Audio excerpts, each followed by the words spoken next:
Selamat pagi dan salam sejahtera untuk kita semua. Kembali lagi bersama saya Mesya Regina dari Program Studi Penyuluhan Peternakan dan Kesejahteraan Hewan dengan NRM 030320 125.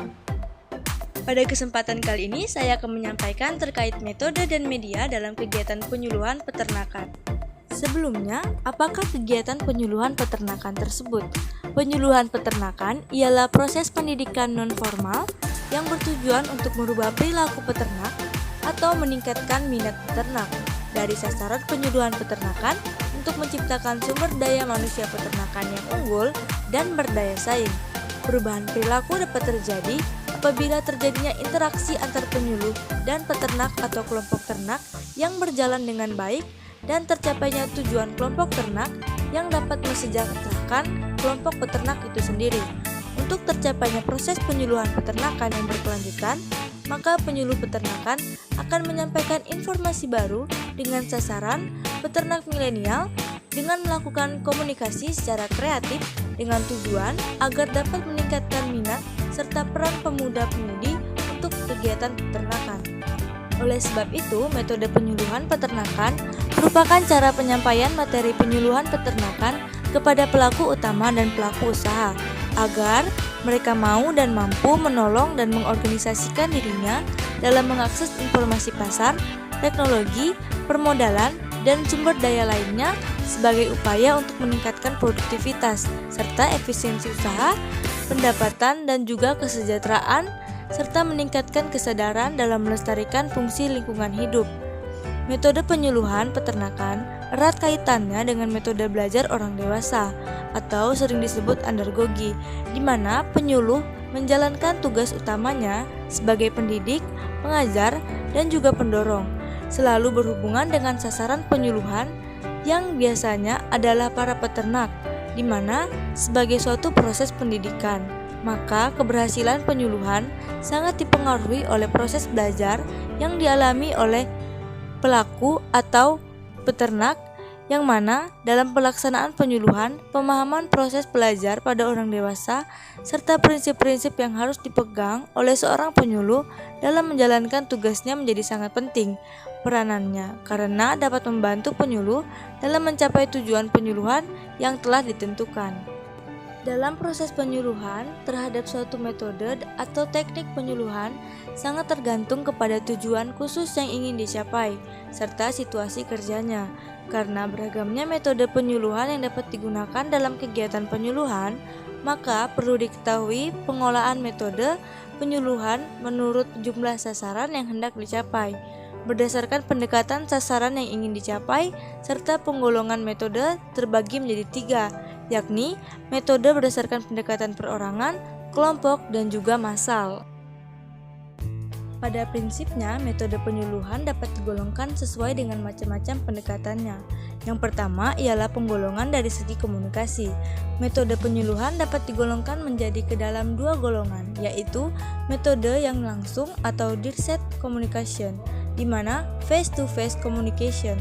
Dalam hal ini, penyuluh langsung berhadapan muka dengan sasaran umpannya, seperti oral di tempat peternakan, di rumah, di balai desa, di kantor, dalam kursus peternakan, dalam penyelenggaraan suatu demonstrasi, dan lain-lain.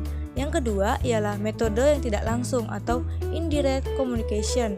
Dalam hal ini, penyuluh tidak langsung berhadapan secara tatap muka dengan sasaran, tetapi dalam menyampaikan pesannya melalui perantara atau media. Sementara itu, media merupakan salah satu kunci suksesnya penyuluhan. Dengan bantuan media, penyuluh maka akan meminimalisir perbedaan perspektif antara penyuluh dan petani. Selanjutnya, saya akan membahas terkait media dalam kegiatan penyuluhan peternakan. Yang pertama ialah media penyuluhan tercetak, di mana penyuluhan tercetak tersebut terdapat leaflet, folder, buku, serta poster yang memiliki kelebihan yaitu relatif tahan lama, dapat dibaca berulang, digunakan sesuai kecepatan belajar masing-masing, serta mudah dibawa. Kekurangan dari media tersebut ialah proses penyampaian sampai pada pencetakan butuh waktu yang relatif lama, sukar menampilkan graf, dan membutuhkan tingkat literasi yang memadai, serta cenderung membosankan bila padat dan panjang. Media yang kedua ialah penyuluhan audio, yang terdiri dari audio kaset, MP3, MP4, serta CD yang memiliki kelebihan, informasi dikemas sudah tetap, terpatri dan tetap sambil bila diproduksi. Dan produksi dan reproduksi tergolong ekonomis dan mudah didistribusikan. Namun memiliki kekurangan, yaitu bila terlalu lama akan membosankan, serta perbaikan atau revisi harus memproduksi master baru. Yang ketiga adalah media penyuluhan berupa objek fisik atau benda nyata, yang mana terdiri dari spesimen tanaman yang dibawa saat pertemuan, serta memiliki kelebihan, dapat menyediakan lingkungan belajar yang amat mirip dengan lingkungan kerja sebenarnya, memberikan stimulasi terhadap kinerja indera, dapat digunakan sebagai latihan kerja, latihan menggunakan alat bantu dan alat latihan simulasi. Kekurangannya ialah relatif mahal untuk pengadaan benda nyata, serta repot untuk dibawa. Media yang keempat ialah media penyuluhan visual dan audiovisual, yaitu seperti film, website, PowerPoint, aplikasi pertanian, yang mana aplikasi pertanian seperti Spindo, TaniHub, Desa Apps, dan lain sebagainya. Kelebihan dari media-media tersebut ialah dapat memberikan gambaran yang lebih konkret, baik dan unsur gambar maupun geraknya lebih atraktif dan komunikatif. Namun memiliki kekurangan, yaitu biaya produksi relatif mahal, produksi memerlukan waktu, dan diperlukannya peralatan yang tidak murah. Dalam video berikut saya menunjukkan terkait metode dan media dalam kegiatan penyuluhan peternakan, di mana metode yang digunakan ialah metode pendekatan secara kelompok, yang mana mengunjungi langsung kelompok tani yang akan dibina atau akan dibawa dalam kegiatan penyuluhan. Dengan media yang digunakan adalah media cetak berupa buku yang juga berisi poster serta leaflet, dengan menggunakan audiovisual serta mengajak berinteraksi kepada masyarakat ataupun kelompok tani yang melakukan kegiatan usaha pertanian.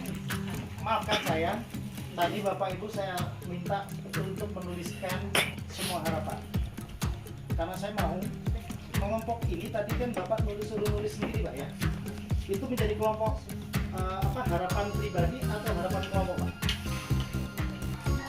Harapan pribadi, harapan kelompok dan pribadi, harapan pribadi dan kelompok. Tapi kalau sendiri-sendiri nulis berarti harapan pribadi. Ketika ini jadi satu Pak, ketika ini menjadi satu, ini kira-kira menjadi harapan siapa?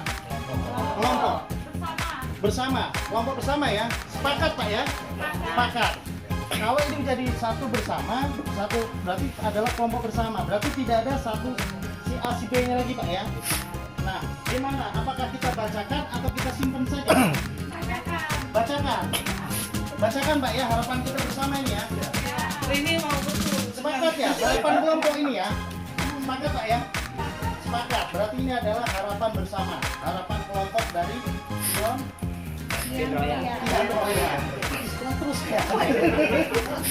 Lihat pionnya. Karena hobi main catur, dia pion terus Pak. Baik, ini menjadi kelompok harapan apa? Pian Roya. Ya, Pian Roya.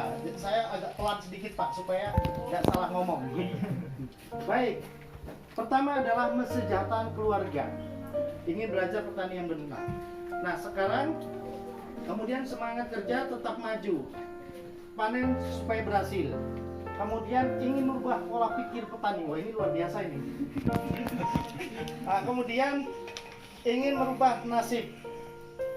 Ingin belajar menjadi petani yang benar. Kemudian kelompok menjadi maju sejahtera. Kelompok kami adalah masih lahan sawit. Artinya berharap ada kelompok lain Pak ya. Kemudian ingin menjadi petani sukses. Bisa makan dan dapat uang.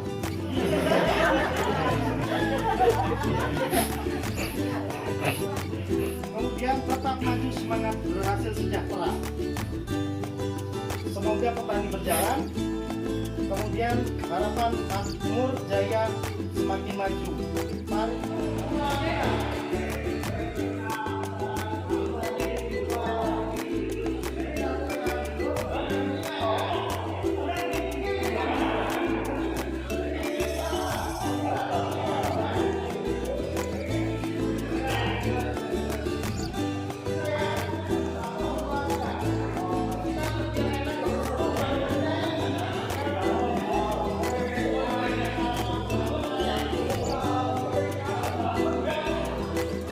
Sekian presentasi video terkait metode dan media kegiatan pemilihan. Kurang dan lebihnya dalam penyampaian saya dalam video ini saya mohon maaf, dan sekian dari saya, terima kasih.